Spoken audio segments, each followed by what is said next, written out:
Hello everyone, welcome to our YouTube channel Academia Ambala. Today we are going to discuss chapter 3 of history, ruling the countryside. In this chapter we will read how East India Company, after becoming Diwan of Bengal, earned its revenue by formulating some new methods of revenue collection. Following are the topics which we are going to cover: sources of revenue for the company, systems of revenue generation, indigo cultivation in India, why and how indigo was cultivated, and Blue Rebellion. Before moving further, I want to show you pictures of Shah Alam II. Shah Alam II was the 16th Mughal emperor, and this is the picture of Robert Clive. Robert Clive was a British officer who established the military and political supremacy of East India Company. He was one of the key early figures in the creation of British India. Here in this picture you can see Robert Clive accepting the Diwani of Bengal. On 12th August 1765, the Mughal Emperor Shah Alam II granted the Diwani rights of Bengal to East India Company. This was granted after Battle of Buxar. This was signed by Shah Alam II and Robert Clive. Now the company became the chief financial administrator of Bengal. When the company achieved the right of Diwani, the responsibility of administering the land and organizing its revenue also came on the shoulders of the company. Not only this, it had to ensure that it could buy the products it needed at cheaper rates and sell them at higher rates. Over the years, the company had also learned how to play safe in an unknown land, that is India. Now here, what I mean is that company had to pacify those who were the early rulers of the countryside. It was not possible to eliminate them completely. So let's see how was this to be done. By colonizing the countryside, by organizing revenue resources, by redefining the rights of people, and by producing the crops it wanted. That's what we are going to study further in this chapter. Now, our next topic is revenue for the company.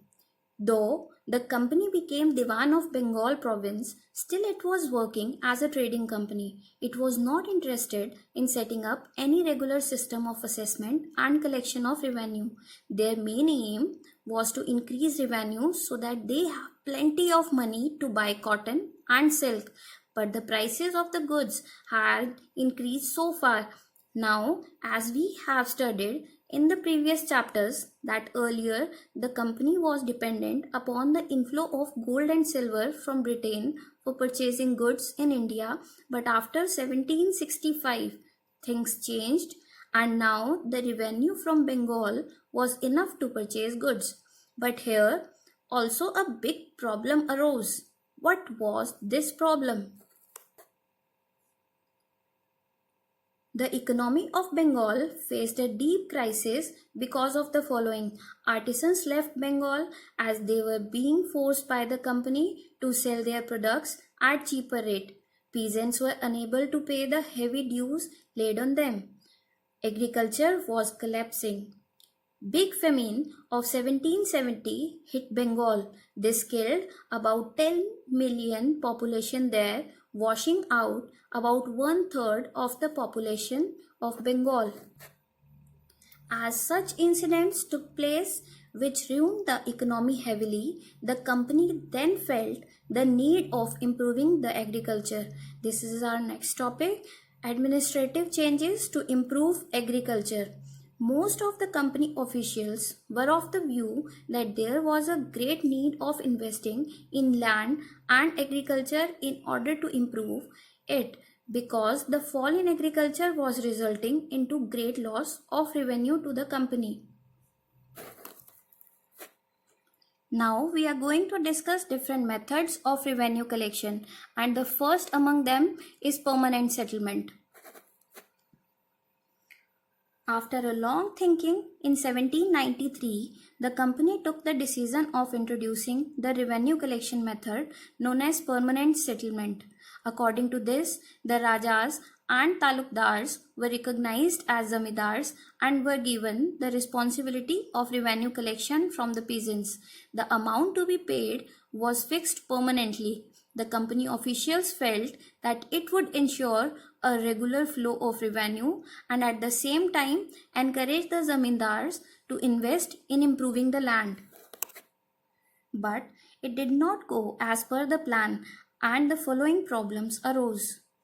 The permanent settlement, however, did not prove to be that useful as thought by the company. Soon, it was discovered that zamindars were not investing in the improvement of land because the rent fixed was so high that it became impossible for the zamindars to pay it off.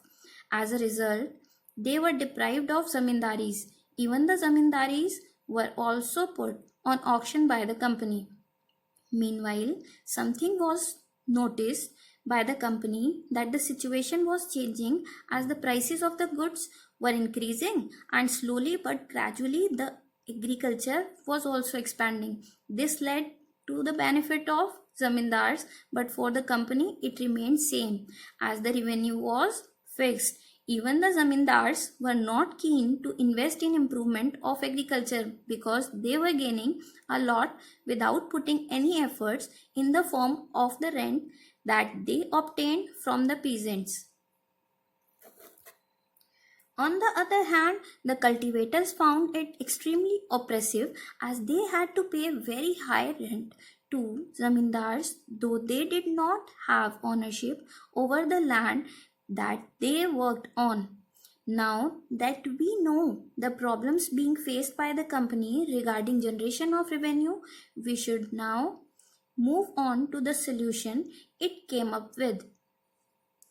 A new system was devised.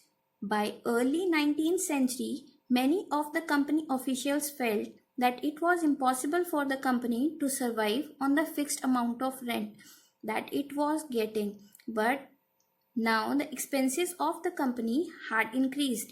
They decided to develop a new method of revenue collection, that was Mehelwadi system. The village was known as Mahel and hence this system was known as Mehelwadi system. In this system, following steps were taken. Officers went to different villages for inspection of lands, fields were measured. It was also decided to revise the revenue demand periodically. Instead of zamindars, the village headman was given the responsibility of revenue collection. While Mehelwadi system of revenue collection was introduced in the northern part of the country, another method came into use in the southern part of India. This was famously known as Rayatwadi system or Monroe system. So let's know about Rayatwadi system or Monroe system. In southern part of India, also Britishers felt that permanent settlement method was not beneficial enough, and so Thomas Monroe, governor of Madras, developed a new method of revenue collection known as Rohitwari system. In this system, the cultivators of that time were known as Rohits. Company decided to directly deal with the Rohits or cultivators.